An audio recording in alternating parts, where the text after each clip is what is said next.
Thank you, Chairman, and thank you, Director, for being here. It's refreshing. I was in the oversight hearing earlier this week, and although we don't have an idea on everything, your ability to come in here and actually give way more than Director Cheadle ever did is somewhat refreshing. You saw some pretty bipartisan frustrations exhibited in that particular hearing. I'm sure you've seen part of it. I want to follow up on a couple of lines of questions that I had with Director Cheadle that she actually answered, which was remarkable.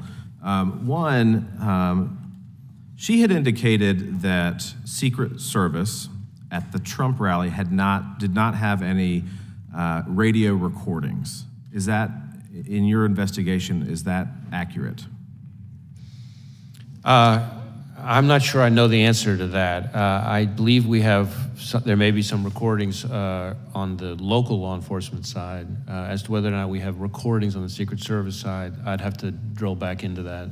And the reason you might say, well, how the heck can you not know? Well, we certainly have interviewed lots of Secret Service employees, so what we know from the interviews versus some other source, as I sit here right now, I don't know. So on this particular case, but in your experience, and again, it's a different agency, but Director Cheadle had indicated that recordings sometimes are done from radio recordings, I guess, of what happens at a Trump rally or any other thing that they're engaged in. Is that your experience as well, that sometimes there are audio recordings of communications between law enforcement officials? Just speaking very broadly. There are times when there are recordings, but it'd be hard for me to be more precise than that.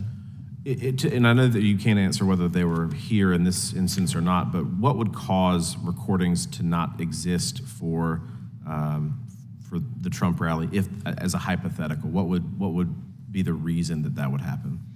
I'm afraid I don't know the answer to that. I mean, if they didn't record, there may be situations where they just don't record in the first place, and why that would be, though, I'm not sure I can answer that. Thank you. Let me ask you this, and this is another line of questioning. Director Cheadle had indicated that seconds before the would-be assassin fired the shot, is roughly seconds, is when he became a person of suspicion to an actual threat. Would you agree with that assessment from Director Cheadle? Well, let me try it this way. I think there are sort of three, in my mind, there's sort of three significant moments on this continuum that you're kind of getting at.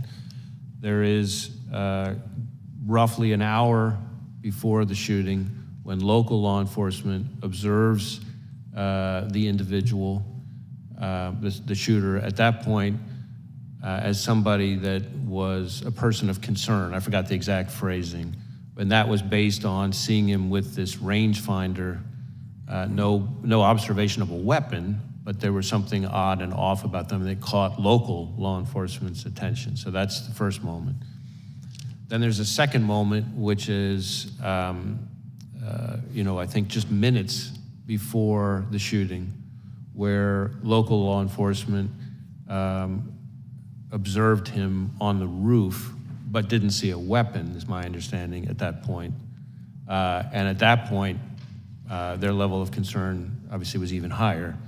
And then there's the third moment, which is that moment when local law enforcement saw him, the officer who climbed up with the assistance of his colleague, and saw the shooter in the prone position with the weapon, and that's seconds before the event.